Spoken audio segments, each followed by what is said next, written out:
అదే డబ్బుల కోసమే కాదు, ఎవరైనా ఇస్తే తీసుకుంటాం, ల్యాండ్ లేదా అడిగినాం. చెప్పనా? చెప్పండి. కొంచెం చేతులుకుంటానే. మా ఊర్లో మాకు పెదనాన్న అవుతాడండి. నేను కమ్మారంటే పుట్టాను. నేను పురాణాలు చదివేవాడిని, బాగా వ్యవసాయం చేసేవాడిని. కూలి పనికి వెళ్తున్నా. 5 రూపాయలు కూలి పని అప్పుడు 1976లో. అప్పుడు మాకు పెదనాన్న వ్యవసాయ అయినా 2 పాలేళ్ళతో సారా తీపిస్తున్నాడు. సారా తీపిస్తుంటే నన్ను కూడా పనిలోకి వస్తే, అరే సత్యం, నా పేరు ధర్మ సత్యనారాయణ అసలు పేరు. అరే సత్యం, మన పాలేళ్ళు 2 సారా తీస్తున్నారు, నువ్వు కూడా వాళ్ళతో వచ్చి సారాల పనిలో ఉంటే ఎకరం ధర్మలింగ చెరువు ముందు ఎకరం పొలం నీ పేరు పెడతాను రా అన్నాడు. నేను ఆలోచించుకోకుండా అన్నాను, పెదనాన్న నీ ఎకరం పొలం నాకొద్దు, సారా పని నాకొద్దు, 5 రూపాయలు కూలికి వెళ్తున్నారు, రూపాయన్నర కానుంచి 5కి వెళ్తున్నాను, ఒక పూట తిండి ఒక పూట పత్తుండి పని చేస్తున్నాను, నాకు అదే ఆనందం అని నా దారి నేను వెళ్ళిపోయానమ్మా. నా దారి నేను వెళ్ళిపోయాను. నేను అప్పుడే మర్చిపోయా. ఆడ 20 ఎకరాల పొలం ఉండేది ఆ రైతుకి. 20 ఎకరాల పొలం ఉంటే 4 ఎకరాలు అంత క్రితం 4 ఏళ్ళ నాడు వాళ్ళ బావ మధ్య కొనుక్కున్నాడు. అక్కడ లోన్ ఇక్కడ లోన్ తెచ్చుకుని ఆ పొలం తాకట్టు పెట్టి ఆయనకి రిజెక్ట్ చేశాడు. అప్పుడు ఆయన నాకు చెప్పిన 6 రోజులకి పట్టించేశాడు. ఆ విషయం నాకు తెలియదు, ఆయనకి తెలియదు. వీడికి చెప్పాను కదా ఈయన అని నన్ను చంపించేశాడు. ఆ పెదనాన్న వీడికి చెప్పి మట్టి నన్ను పట్టించేశాడని నేను పట్టిలా. అయితే 40 దెబ్బలు కొట్టేశారు. నేను వెళ్ళిన కూలి పని కాడ 40 దెబ్బలు అల్లికర్రతో తలకాయ మీద పావును బాధినట్టు బాధేశారు 2. ఇంకో రైతు పాలేళ్ళు 2, వాళ్ళకి ఏ సారా పోసాడో ఇలా చూశాడు. ఆ 40 దెబ్బలు కొట్టి ఈ పక్కన పడవ పారు పెట్టి నరికారు, ఈ ఎడం పక్కన. అంతవరకు నేను తెలుసు, నాకు పడిపోలే, అంత కొట్టినా పడిపోలే. అప్పుడు ఒకడు మెడేసుకుని 2, ఒకటి పేరు గాబ్రేలు, ఒకటి పేరు ఆదం. వాళ్ళు అప్పటికే మాత్రం తీసుకున్నారు. వాళ్ళిద్దరికి ఏ సారా పోసారో మాదుగుల్ని. అయితే ఇలా ఇలా చేయటేసి కొవేసి కూర్చోబెట్టాడు. ఒకడు ఇంత పొడుగు పార్లు ఉండే అప్పుడు, పడవ పారు. ఆ పారు తీసుకుని ఇక్కడ పెట్టిన అరికాడు. అంతవరకు నాకు తెలుసు. ఇంకెవరు వచ్చారు? నేను రోజు చదివే పురాణాలు దేవుళ్ళు ఎవరు రాలే. రామాయణం భారతం అన్నీ బాగా చదివి వినిపించేవాడు, పనులు ఏంటాయి.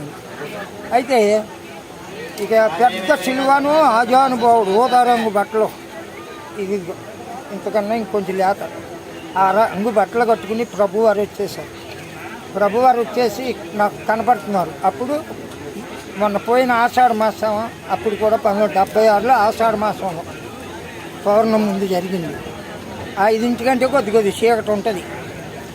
7:30 అయ్యాక పూర్ణశక్తి ఇచ్చి లేపేశారు ప్రభువారు.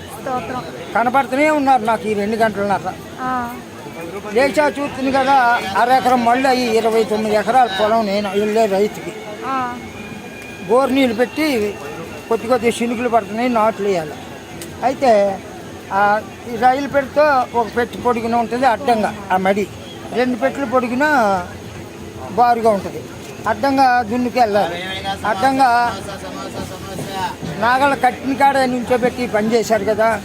ఈ ప్రభువారు 7:30కి లేపిన తర్వాత చూస్తే నా రక్తం మనిషిగా 5 లీటర్లు రక్తం ఉంటుందంట.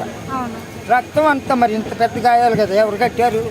రక్తం అంతా నీళ్ళ మీద, ఇంతలోకి నీళ్ళు ఉంటాయి దమ్ముకి. ఆ నీళ్ళ మీద సింధూరం చల్లినట్టు ఉండండి నా రక్తం అంతా. ఇక లేచాక ప్రభువారు అప్పుడు దాకా కనపడుతున్నారు. పూర్ణ శక్తి ఇచ్చారు, మంచి తేజ, పూర్ణం ఎలాగ ఉన్నానో అలాగా నన్ను బలపరిచి లేపేశారు. లేపేసి రక్తం అంతా పోయినా లేపేశాక మరి దమ్ము నీళ్ళు కదా ఇలా నీళ్ళలో పడ్డాయి. కావటీలు లెక్కలోనూ దగ్గర అన్నీ ఉంది ఒంటి మీద, ఇవన్నీ ఎర్రగానే ఉన్నాయి. మరి రక్తం దారిలో కారిపోయింది కదా. అయితే అక్కడి నుంచి ఇలా పెట్టుకున్నా. గడ్డం ఉంది, ఇంతకన్నా పొడుగు ఉంది. అప్పుడు బాల్య వయసు కదా. ఇలా అనుకునే బట్టి ఈ 4 ఏళ్ళు ఇందులో వెళ్ళిపోయింది. అంత పెద్దగా నరికేశారు. అయినా ప్రభువారు పూర్ణ చెప్పించి నేను మళ్ళీ ఇలా ప్రభువారు బతికిచ్చారని చెప్పుకున్నాను జనానికి, ఆ రైతులకు కూడా చెప్పాను. వాళ్ళని తీసుకొచ్చి ఎవర్రా ఇలా చేసిందని చెప్పి వాళ్ళని 2 మన పాలేళ్ళతో చేపించాడు. ఒక ఆయన నాకు తెలిసిలేండి కొట్టుకోకుండా. అయినా నేను అడ్డం పడ్డా గాపిలేలు అనే కుర్రోడు పెద్దోడు కదా, నాకని ఇద్దరు చిన్నోళ్ళు.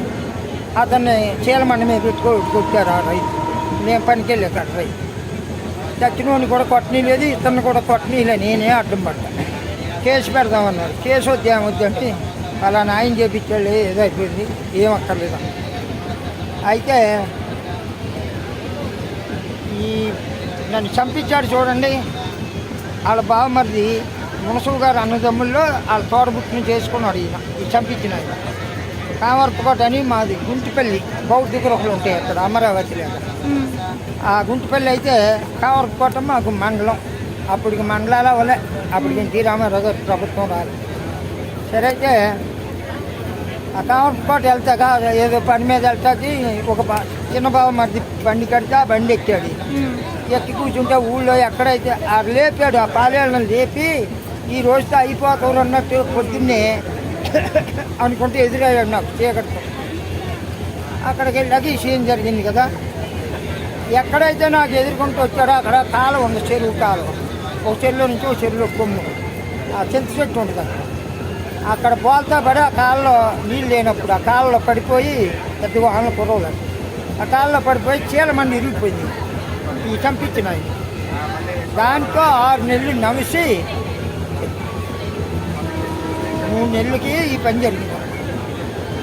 దేవుడికి కొద్ది సాక్ష్యం దీవించింది ఆమె.